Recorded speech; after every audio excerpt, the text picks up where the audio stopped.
Since the year 2000, I've been a venture capitalist investing in startup companies and helping them grow. And at the start of 2016, I had a chance to come here to Kathmandu, and I gave a presentation, a talk about entrepreneurism, what it was like to do a startup. And at that talk in the audience were Bibek and Sheetal. And they came up to me after the talk and they said, we're young engineers, we're developers, we want to make games. And they showed me the game that they had made. And the game was called Unnamed VR. And it was a mobile VR game. It was the first ever VR game made in Nepal. And so I looked at this game, I played this game, and it was an escape game, a puzzle game, a horror game. And when you played it, you start out trapped in a room in an insane asylum, an abandoned insane asylum. It was dark, and you had a flashlight, and the flashlight batteries were dying, and you had 4 or 5 doors in the room, and you had to choose one to try and get out. And when you went through any of the doors, there was another room or another hallway, and there were 4 or 5 doors. You had to choose one to try and get out. And there were creepy things, scary things in these hallways, and you had time limits because your batteries were dying. And you were trying to find this gate, this exit to this insane asylum. And it was creepy and hard. And the trick, the thing that made it really hard, is every time you played the game, it reconfigured. So you started out with different doors leading to different rooms and different hallways, and it became maddening. And you try it and you try it, and it was just frustrating as hell. And even the 2 creators, Bibek and Sheetal, only one of them ever escaped. I never did. I found the gate a few times, but someplace along the line was a key or something I didn't find. But what was unique about these 2 guys in this meeting was not just the game. I'd seen other VR games before. But as an investor, as someone who starts businesses, you look for passion, you look for enthusiasm. And since a very young age, these guys were passionate about making games. That was all they wanted to do. And they'd play games. Well, first all they wanted to do was play games, but then as they were playing games, they would say, well, this game could be better. You could do this instead, or this might be better, or wouldn't it be great if there was a game like this? So they taught themselves how to make games. And they started creating their own games, and ultimately this led to the creation of Unnamed VR. And I think it was called Unnamed VR because it was done over a weekend at a competition, and they didn't have time to come up with a name.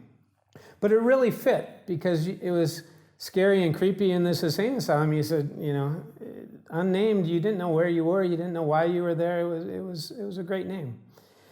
And so when I started Paracosma to focus on augmented and virtual reality, my first goal for the company was to hire Bibek and Sheetal. I said, these are the guys we need to make our games, and not just because of their talents as a game maker, but because of that passion, because I knew they would be making games their whole life, whether they were working with me or someone else.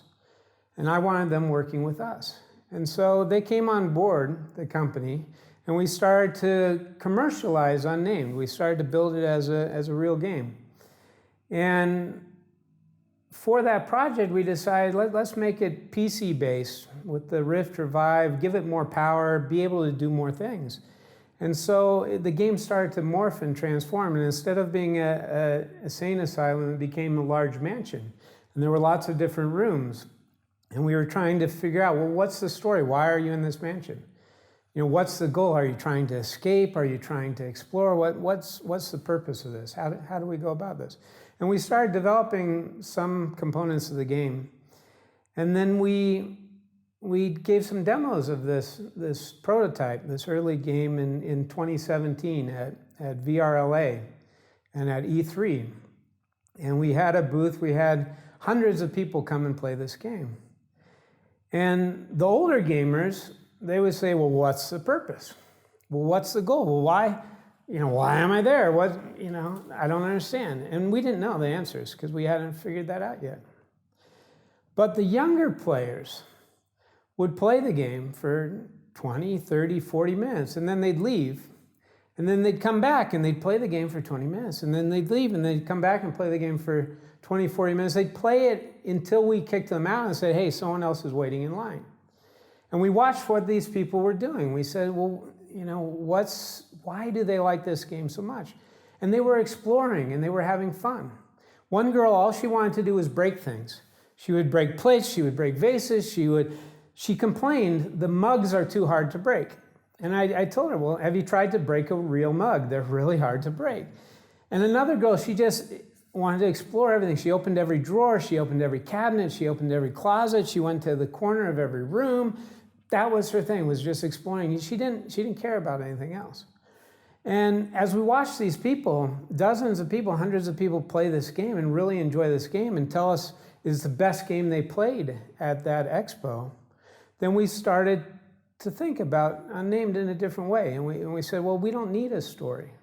You know, we don't need a purpose. We don't need to figure out why someone's in this mansion. What we need to do is add more fun, add more interactivity, add more rooms. And this will give the people that want to play this game, more of what they want. And so this is how Unnamed became a sandbox game, why it morphed and progressed. And we thought about names. We always thought about names. But all names that you come up with, they're a story. They're tied to something. And what we were creating was something with no story, no purpose, no goal. We didn't want a name. So we said, let's keep it unnamed, both because you can decide the name. You can create your own purpose in this game, but also as a way to honor and respect this first ever VR game from Nepal that Bibek and Sheetal created. And you know, that was a few years ago now, 2 years ago or more, and around 10 developers and engineers have worked on this game. And it's evolved over time, and now we have something that we're really, really proud of. We're excited to make it available commercially to people, because when people play it, they're happy, they have a good time. And we don't have to tell them how to do that. In fact, there's no menus in the game. Where originally there were no menus, that was the goal. You just interact with things. You pick up objects, you do things, you act like real life. This is real life. In real life, there's no goal or purpose. You just explore and have fun. And eventually we added one menu. And this was so you could go directly from one room to another.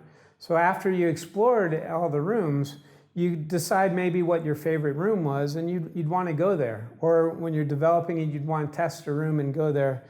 Or thinking ahead, maybe an arcade player wants to just go to one experience. But that's it. The painting room has a palette with paints. You can mix the paints on the palette. You can brush with paint or light. If you make a mistake, there's a palette knife to clean it off.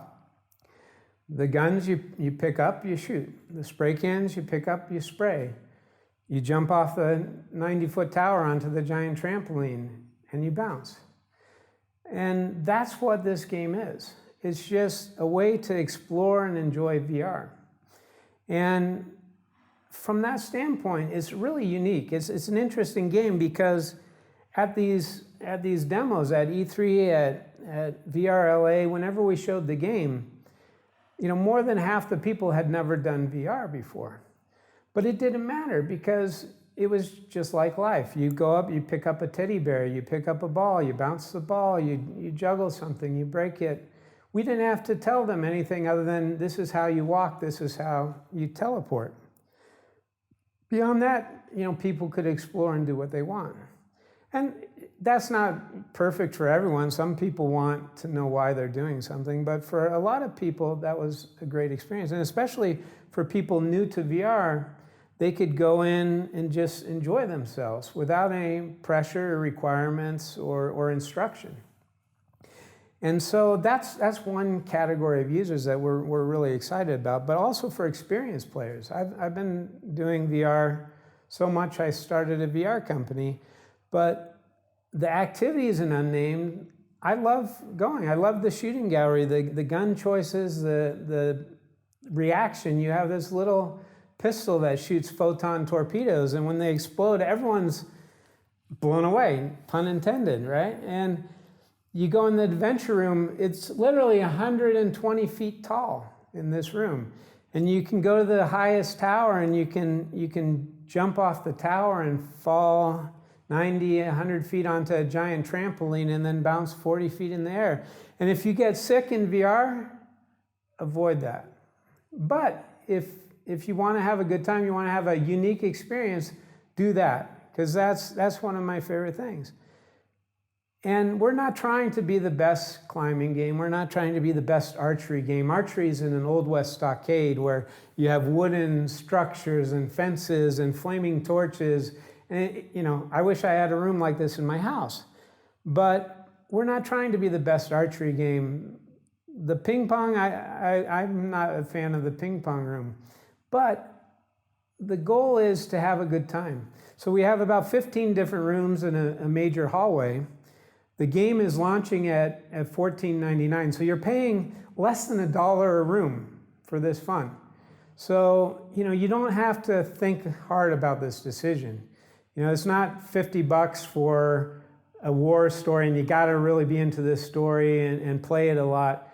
You just put down some money, try it out. You're gonna like one of the rooms. I don't know which one it is, but you're gonna like one of the rooms, and that's the way it is for me. Everyone I know who plays it has a go-to room, has something that they really, really enjoy. Even my 4-year-old son. I know 4-year-olds aren't supposed to play VR, but every day he comes to me and he says, Dad, I want to play VR. And I say, well, what do you want to do? And he says, well, I want to go in the block room. And in the block room, there's a vending machine that spits out blocks, and he'll fill the room with blocks and just make blocks. Or he'll go in the climbing room, the adventure room, and he wants to do the zip line. So I have to hold him up so he can reach the zip line, and then he zips across the room. And he doesn't care. He loves all the games.